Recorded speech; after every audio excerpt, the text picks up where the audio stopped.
saint Dieu avec sagesse, amour, oui, Dieu est un Dieu puissant, car Dieu est un Dieu puissant, il règne de son saint Dieu avec sagesse, amour, oui, Dieu est un Dieu puissant, car Dieu est un Dieu puissant, il règne de son saint Dieu avec sagesse, amour, oui, Dieu est un Dieu puissant, car Dieu est un Dieu puissant, il règne de son saint Dieu avec sagesse, amour, oui, Dieu est un Dieu puissant, car Dieu est un Dieu puissant, il règne de son saint Dieu avec sagesse, amour, oui, Dieu est un Dieu puissant, car Dieu est un Dieu puissant, il règne de son saint Dieu avec sagesse, amour, oui, Dieu est un Dieu puissant, car Dieu est un Dieu puissant, il règne de son saint Dieu avec sagesse, amour, oui, Dieu est un Dieu puissant, car Dieu est un Dieu puissant, il règne de son saint Dieu avec sagesse, amour, oui, Dieu est un Dieu puissant, oui, Dieu est un Dieu puissant, Dieu est un Dieu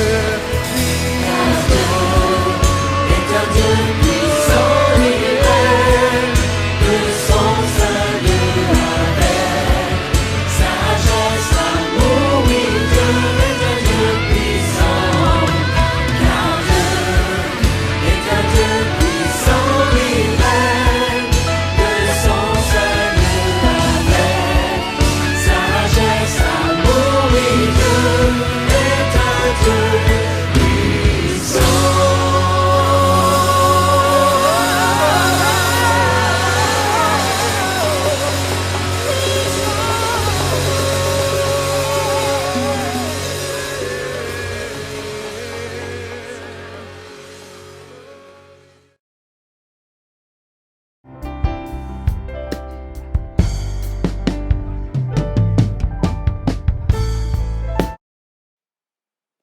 Bonsoir, chers amis, bienvenue sur la chaîne YouTube de la Cité de Lumière, une émission qui vous est proposée par le Centre évangélique Voironnais, basé à Voiron, bien sûr, au 46 rue du Faubourg Sermoran. Je vous rappelle, en débutant cette diffusion, que vous êtes les bienvenus si vous souhaitez nous rejoindre un dimanche matin à 9h30. Vous pourrez bénéficier d'un culte évangélique et ça sera avec plaisir que nous vous retrouverons et que nous ferons votre connaissance si vous n'êtes pas encore venu dans nos locaux. Après cette petite introduction, je vous rappelle également qu'en fin de programme, donc ce soir nous aurons 2 séquences. À la fin de cette deuxième séquence, eh bien vous pourrez prendre quelques instants pour noter notre nos adresses e-mail, notre site et tous les moyens, notre numéro téléphonique également, tous les moyens qui sont mis à votre disposition pour nous contacter si vous le souhaitez, si vous avez des questions. N'hésitez pas non plus à mettre une petite appréciation par rapport au programme de ce soir. Et maintenant, eh bien, place à la réflexion, écoute en même temps d'un texte tiré des Saintes Écritures. Et nous avions commencé il y a quelques semaines, il y a eu quelques interruptions depuis, à parler d'un passage qui est un psaume. Donc un psaume est toujours été, je dirais, musical dans malheureusement cette musique a été un peu perdue. Et par contre, le texte nous a fidèlement été conservé. Et je rappelle que ce psaume 119 que nous avions commencé à développer ensemble est composé de 176 versets, oui, si peu. Et ces 176 versets sont regroupés chacun par paquet de 8, et chacun de ces versets, au fil du déroulement, eh bien, commence par une lettre de l'alphabet hébraïque. Alors j'ai eu la curiosité d'aller vers le centre de ce psaume, d'arriver à la 12e lettre. La 12e lettre qui, excusez-moi du peu, en hébreu s'appelle Lamed, et nous en parlerons un petit peu plus en détail. Et cette 12e lettre, eh bien, a certainement des choses à nous dire, à nous exprimer, et ce que nous allons voir dans quelques instants. Donc je vous propose une lecture qui va être toute particulière, dans le sens où il s'agit d'une mise qui se veut être une mise en musique, mais surtout une mise en poésie de ce psaume 119. Et bien sûr que cette 12e lettre, eh bien, elle apparaît dans le chant numéro 12 de ce psaume 119. Je vous le livre, c'est simplement l'auteur de cette mise en poésie, eh bien, et s'appelle Clément Marot. Et il s'agit d'un auteur qui vivait au Moyen Âge, donc c'est déjà assez ancien. Et je vous propose malgré tout de lire ces quelques versets. Donc il s'agit des versets 89 à 96. Et voici ce que je lis.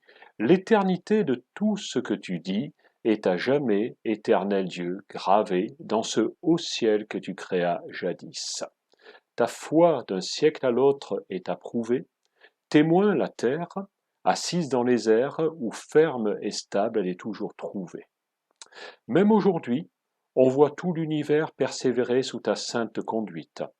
Tout appartient et chaque être le sait, te sert. Heureusement mon âme est bien instruite à rechercher dans ta loi mon confort, car autrement ma vie était détruite.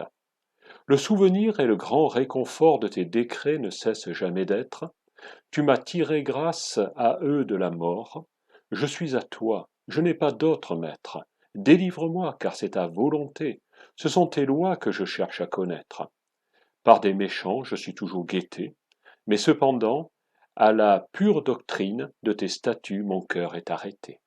Je vois qu'ici tout passe, tout décline, sauf tes décrets, car leur autorité et leur pouvoir jamais ne se terminent.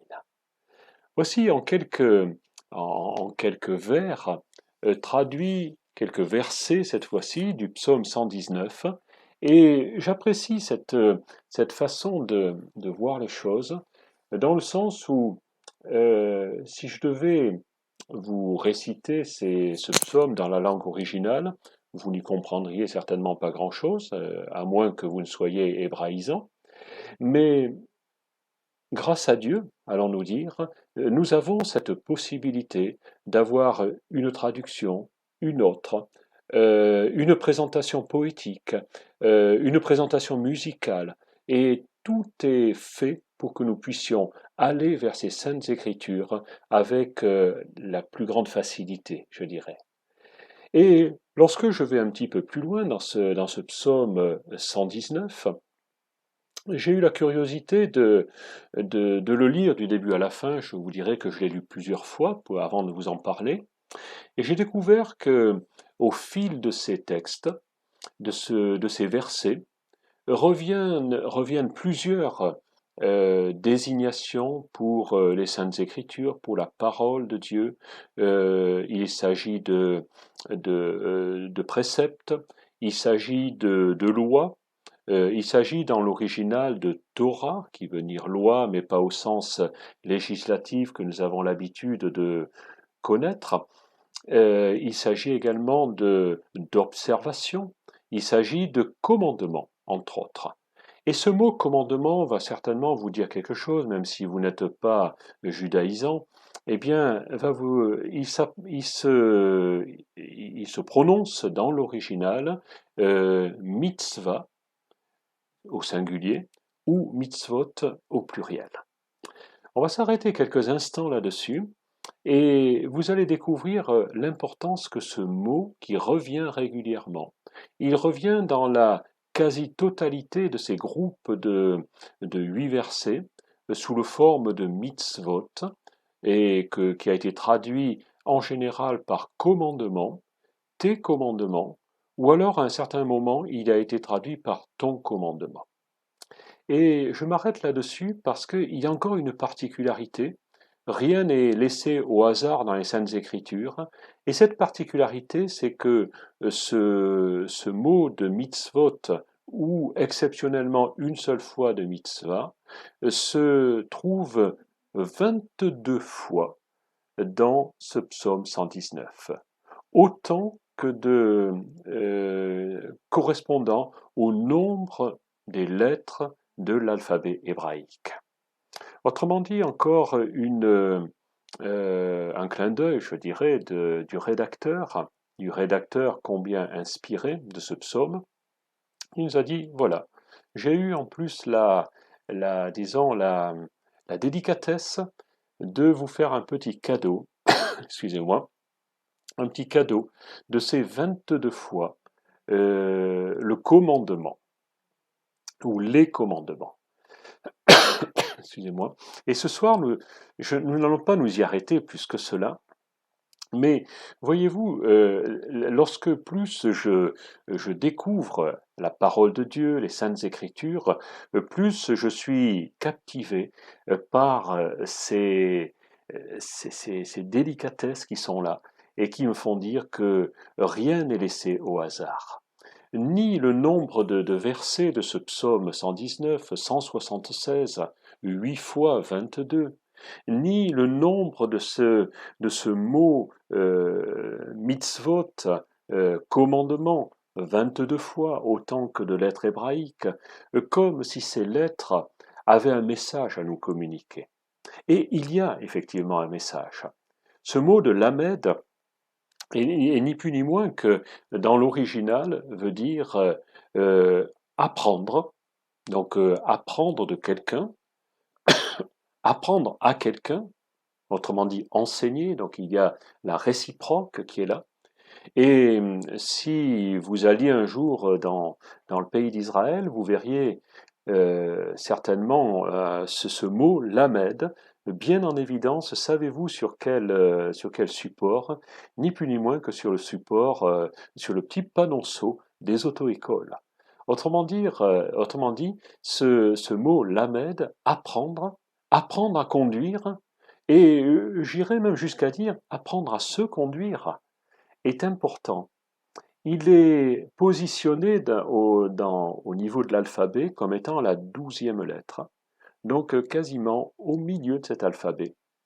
Il a je ne suis pas très artistique, je vous prie de m'en excuser, mais j'aurais pu malgré tout vous afficher cette lettre lamed, et vous auriez vu qu'elle a une particularité, c'est elle tend vers le haut. Ces lettres hébraïques sont toutes écrites un peu dans un intervalle bien fini, alors que le lamed, lui, dépasse l'intervalle par le haut. Il s'élève au-dessus de ces autres lettres. Et je trouve que ce n'est pas non plus un hasard. Autrement dit, d'où va venir mon enseignement? D'où va venir ma connaissance? Est-ce qu'elle va venir d'un maître à penser purement philosophique, relié aux choses terrestres? Ou alors elle va chercher sa substance, chercher son origine dans ce qui est le plus élevé, dans ce qui se trouve dans les lieux célestes. Et cette forme de l'être évoque, là aussi, sans aucun hasard, cette recherche de ce qui est au-dessus, de ce qui est plus haut que moi.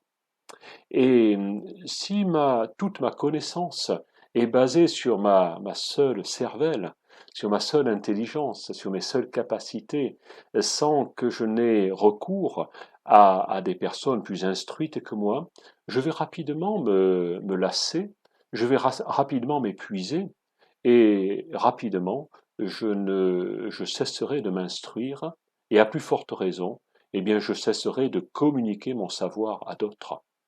Alors que la véritable connaissance, la véritable intelligence n'a de valeur que si elle est partagée. si je la reçois et si je la répercute, si je l'assimile, si elle me devient personnelle et si je peux la restituer à d'autres personnes. C'est cela la véritable connaissance. Certains disent, moi, ma connaissance, elle vient de ma télévision ou de mon réseau Internet. C'est aussi un choix. Mais vous pouvez également vous tromper. Chacun sait que les informations qui sont véhiculées par les médias, par les réseaux sociaux, eh bien, sont sujettes à caution, ne sont pas la vérité à tout prix. Mais il peut y avoir des erreurs, il peut y avoir des choses qui devront progresser. Il y a même des choses découvertes par les scientifiques qui sont limitées dans le temps jusqu'à ce que l'on trouve autre chose.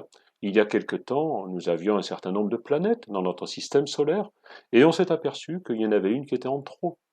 Il est rare que l'on supprime une planète comme ça du jour au lendemain. Mais la planète Pluton, bien, n'est plus considérée comme une planète, simplement parce que on n'a pas trouvé suffisamment de substance dans cet astre terrestre, et pourtant un astre qui a été identifié, je dirais, mais il n'y avait pas suffisamment de substance pour qu'il puisse recevoir la qualification d'une planète. Et ce soir, j'attire votre attention là-dessus. D'où vient votre connaissance? Quelles sont vos sources? Êtes-vous enclin à communiquer, à faire part de votre savoir, à l'étaler de trop? Comme il est dit que plus on en a, plus c'est comme la confiture, plus on en a, plus on l'étale.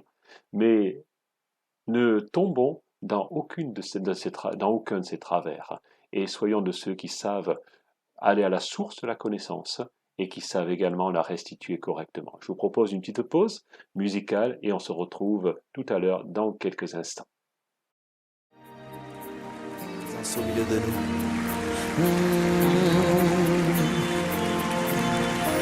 Viens m'enseigner.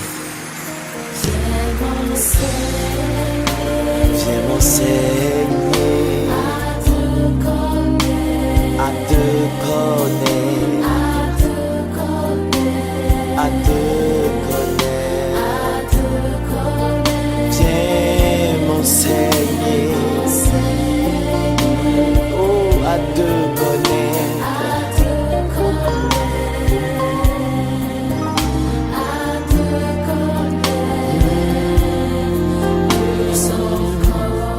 Saint-Esprit,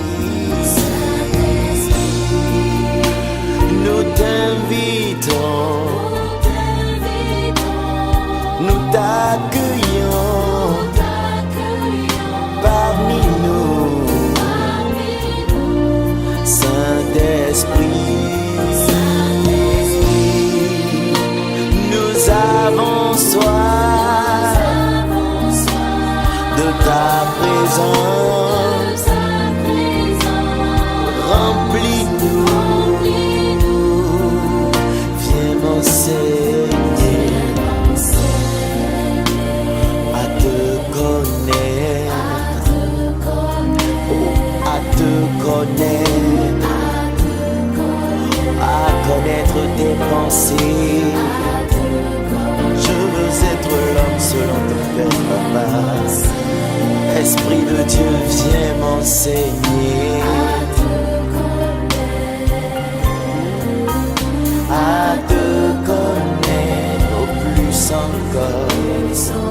Oh, alléluia. Merci Seigneur.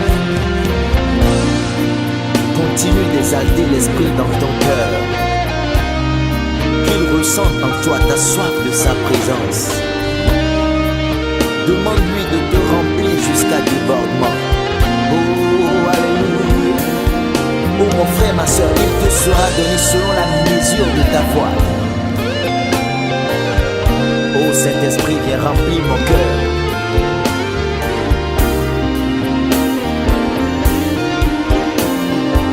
Saint-Esprit, chante avec moi.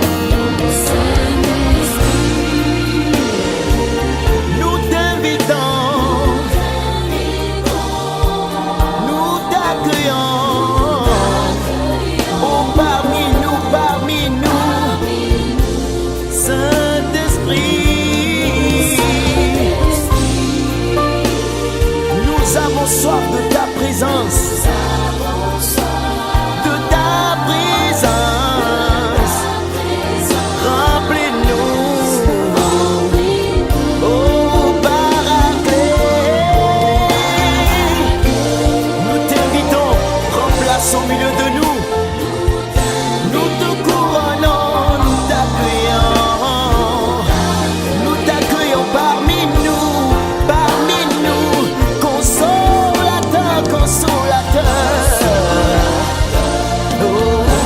tu as déclaré que tu ne nous laisseras pas orphelins, que tu enverras ton esprit consolateur pour nous consoler, pour nous consoler, pour nous consoler.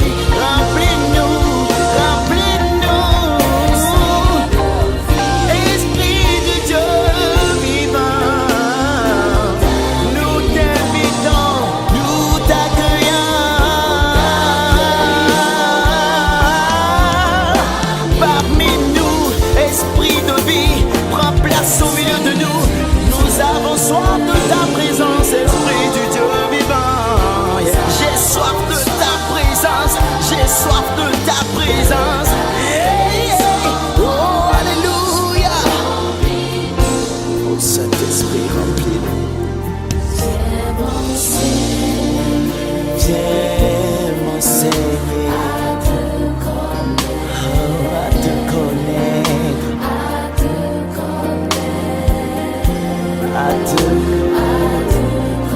oh, viens m'enseigner. Je veux te connaître, à te connaître. Au plus encore, je veux te connaître. Plus encore. Je veux te connaître. Je veux te connaître. Plus encore.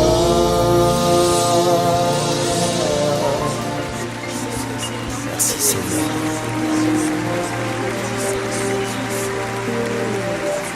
La parole déclare qu'au commencement, ton esprit se mouvait sur les eaux. Que ton esprit se meut maintenant en ces lieux. Oh, alléluia. Oh, gloire, gloire, gloire, gloire, gloire, gloire. Oh, gloire. Gloire, gloire, gloire.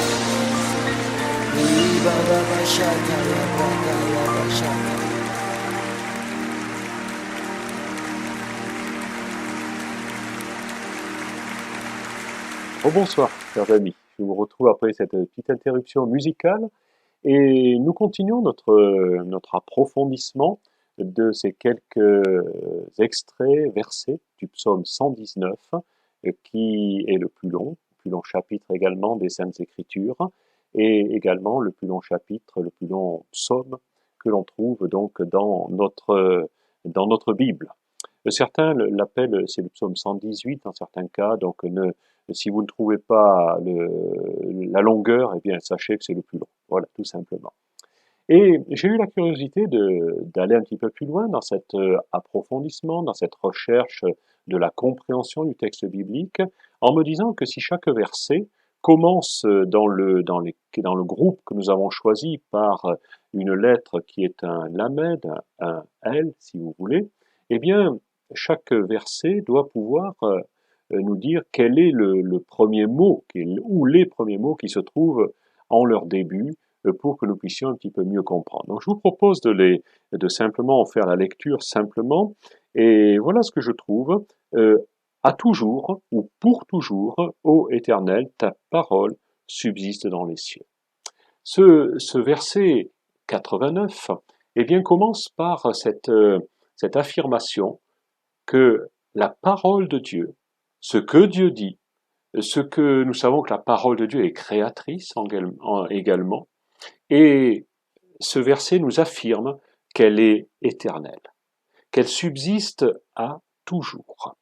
Cette première lettre qui est là en début de verset va introduire ce mot, qui va être un mot, je vous fais la grâce de le prononcer en hébreu, mais qui va vouloir dire à toujours, pour toujours.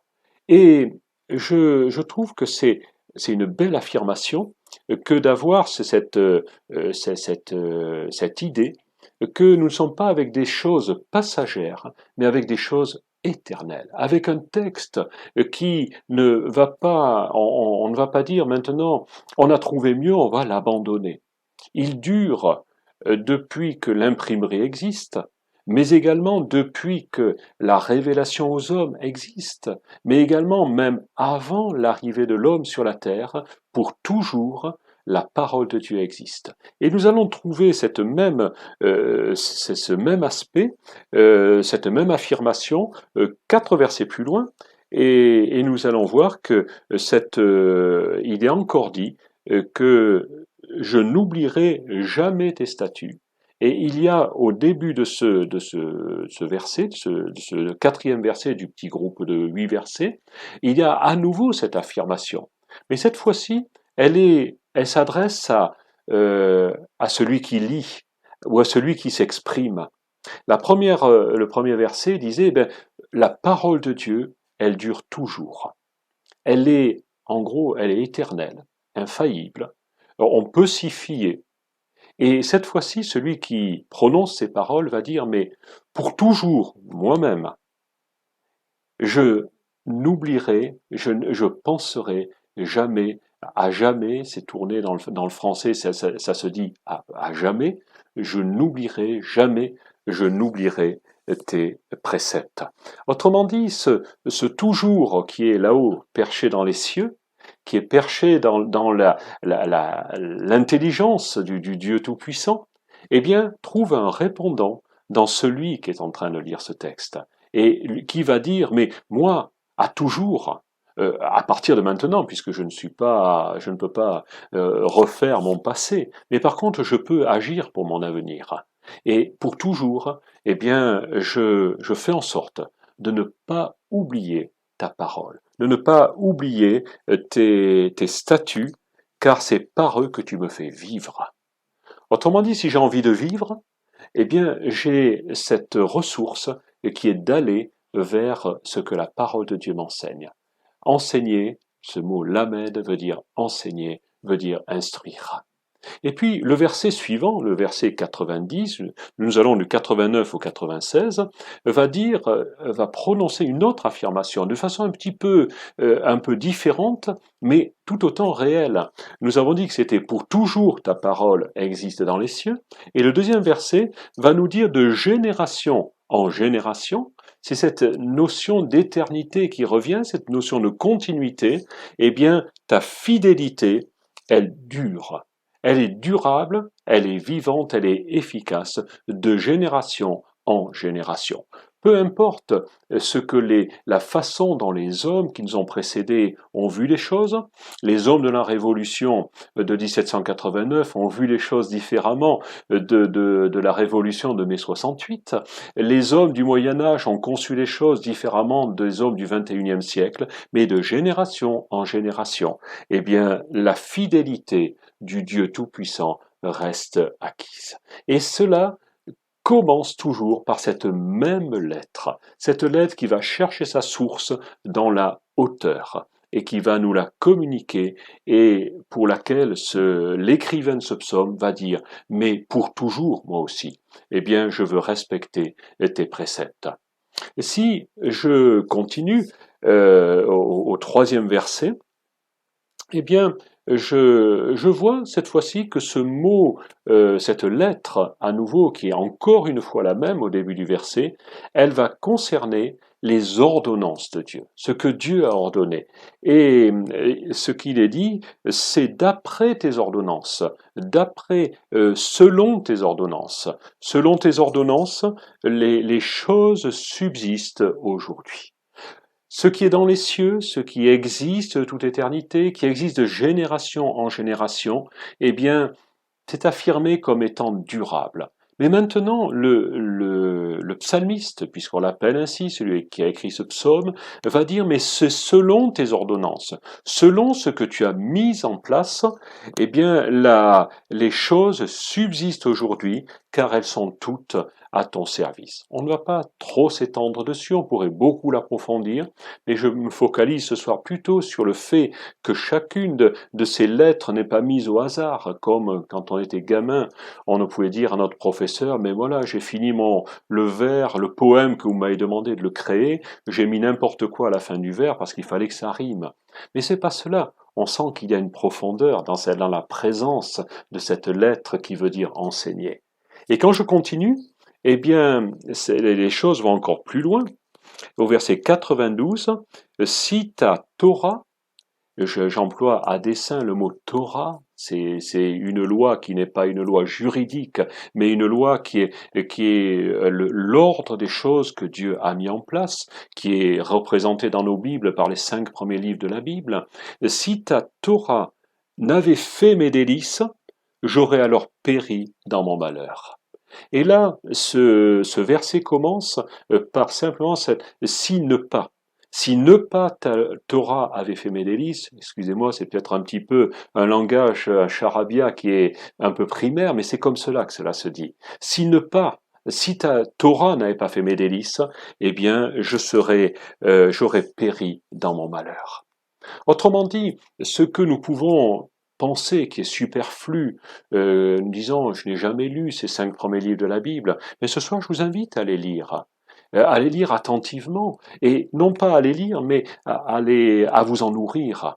Je suis un peu redondant dans mes causeries en disant lisez ce qui est écrit dans la Bible, mais je rappelle toujours que vous ne pouvez réellement trouver la vie que si vous plongez vos regards dans les Saintes Écritures. Et ce psalmiste l'affirme. Il a dit, si je n'avais pas trouvé mes délices, si cette Torah n'avait pas fait mes délices, eh bien, je n'aurais été que dans le malheur. Ça, c'est une affirmation. Et vous pouvez vous dire que on peut inverser les choses.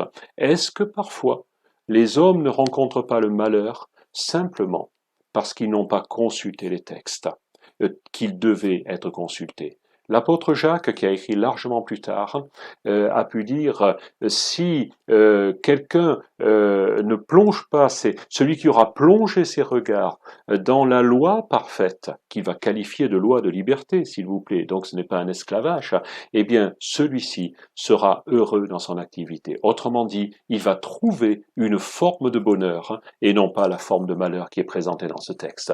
Je saute ce verset 93 que nous avons vu tout à l'heure et je vais un petit peu plus loin. Et un petit peu plus loin, le verset suivant va dire à toi je suis. À toi je suis. Je suis à toi. Sauve-moi, car je recherche tes statuts. Cette fois-ci, ce n'est pas les choses qui viennent d'en haut simplement, mais c'est une décision qui remonte du cœur.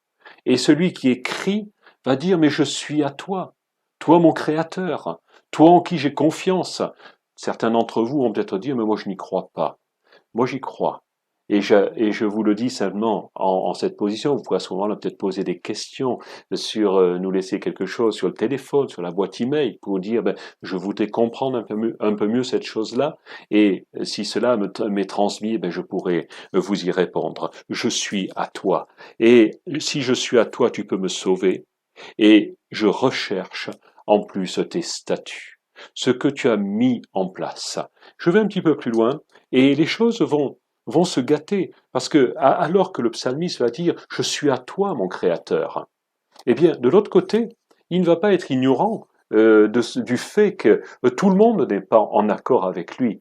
Et il va dire la chose suivante « Pour moi, sur ma conduite, sur mes actions, eh bien, les méchants sont en train de guetter. » Autrement dit, l'auteur de ce psaume va réaliser que tout n'est pas pour le mieux dans le meilleur des mondes.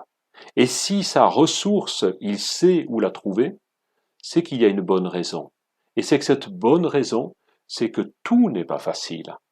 N'avez-vous jamais rencontré de difficultés? Alors dites-moi tout de suite quel est votre secret. Parce que moi je crois qu'il ne se passe personnellement, il ne se passe peut-être pas une semaine sans que j'ai un certain nombre de difficultés. Et je ne veux pas être négatif en disant cela, c'est simplement un petit constat. Mais dans ce constat, eh bien, je sais que je peux puiser ma force ailleurs que dans ma personne seule, mais que je peux la puiser tout en haut dans les lieux célestes. Et enfin, eh bien, on arrive quasiment à la fin de ces 8 versets, et je vous les lis simplement. Je vois une fin pour tout ce qui est parfait. Et dans l'ordre normal, où j'aurais dû le dire, pour tout ce qui est parfait, je vois une fin. Et la deuxième partie du verset, qui est comme un répond, va dire ton commandement, ta mitzvah, je reprends ce mot qui est là, le seul qui est au singulier, et ton commandement, ta mitzvah, est d'une ampleur sans limite. Et alors que tout au long de ce psaume, je parle de tous les autres versets, lorsque ce mot est venu au pluriel, tes mitzvot, tes commandements, l'auteur a parlé de ses commandements, des commandements qu'il va lui mettre en pratique, mais cette fois-ci, les choses sont un peu différentes. Je l'ai vu de façon différente. Et c'est ce commandement, ce singulier qui est là, qui est comme celui que quelqu'un va accomplir avec complétude. Ce seul commandement va être accompli en la personne de l'envoyé et du seul digne de confiance du Fils de Dieu lui-même, qui va dire, si nous lisions le Nouveau Testament cette fois-ci, nous verrions que lorsque il est exposé à la vindicte populaire sur la croix du calvaire, il va pouvoir à un certain moment dire « tout est accompli ». J'ai accompli tout le commandement qui était pour moi. Lorsqu'il va être envoyé en mission sur la terre des hommes, incarné dans cette nature, eh bien, il pourra dire « je viens, ô Dieu, pour faire ta volonté. Non pas ce que je veux, mais ce que tu veux. » Et bien avant, le premier des commandements qui va être donné au peuple choisi de Dieu, ça va être « tu aimeras le Seigneur ton Dieu de tout ton cœur, de toute ton âme, de toute ta force, toute ta pensée, de tout et tout. » D'une complétude sans aucune limite. Et ce soir, je vais vous laisser avec cette petite réflexion. Est-ce que vous avez beaucoup de choses à accomplir? Mais sachez qu'avant toute chose, aux yeux de Dieu, pour vous, tout a été parfaitement accompli. C'est ce qui arrive à la conclusion de ce psaume. Ton commandement, ta mitzvah, elle est d'une ampleur sans limite. Dieu n'a pas limité ce qu'il attendait de son Fils bien-aimé, mais il est allé jusqu'au bout et il a accompli parfaitement la volonté de son Père. Je vous laisse ce soir, je vous souhaite une excellente soirée et je vous retrouve dans quelques temps entre d'autres enseignements qui vous sont donnés. Excellente soirée et n'oubliez pas, si vous avez des questions à nous poser, n'hésitez pas à le faire. Ce sera avec en toute liberté que nous vous répondrons. À très bientôt.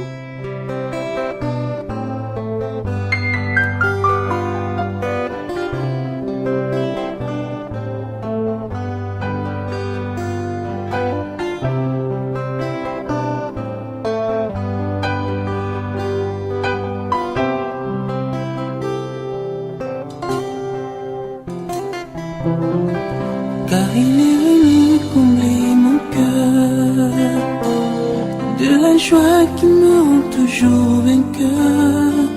Jésus-Christ consolateur, il a pris sur lui mes douleurs. Oh quel bonheur!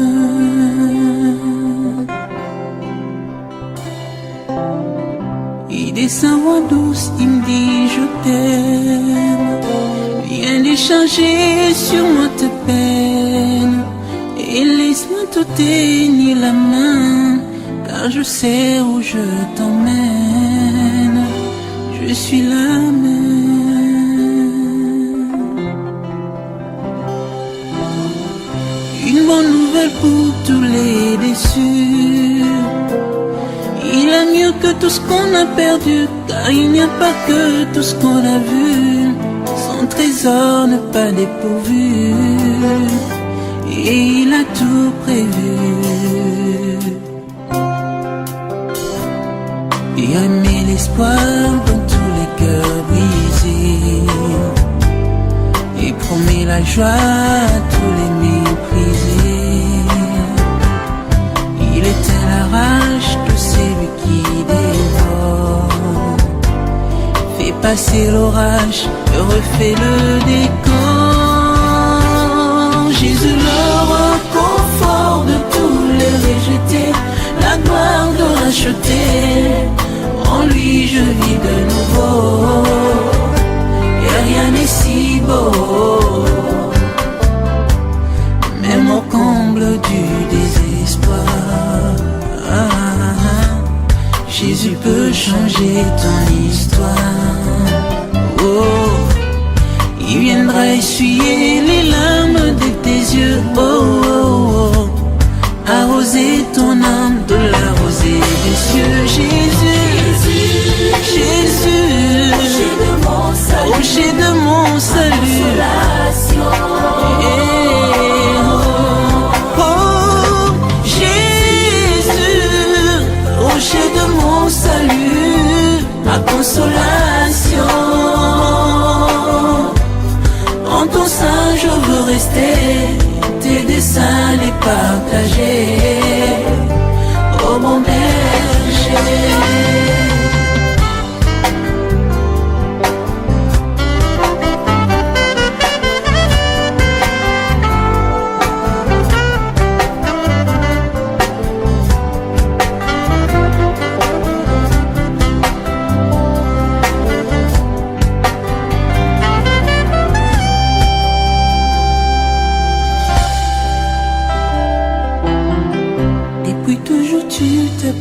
Je suis la lumière qui vient éclairer mes nuits, le vainqueur de mes ennemis. Tu écartes tous mes ennuis et tu me conduis.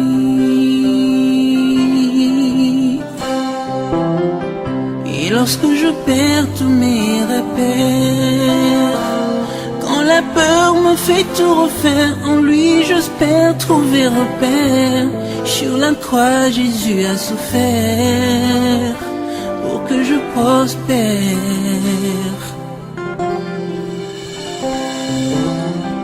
Une bonne nouvelle pour tous les déçus. Il a mieux que tout ce qu'on a perdu, car il n'y a pas que tout ce qu'on a vu.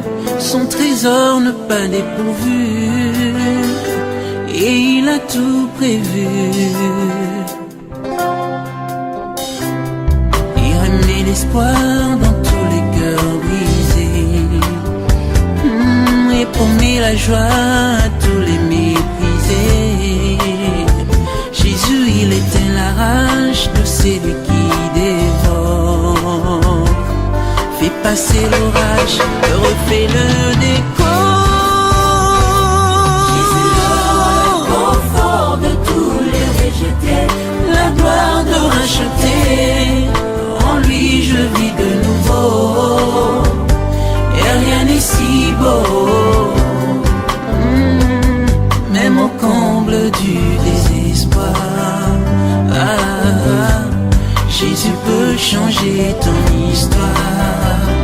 Oh, il viendra essuyer les larmes de tes yeux. Oh, oh, oh, arroser ton âme de la rosée des cieux. Jésus, Jésus, rocher de mon salut.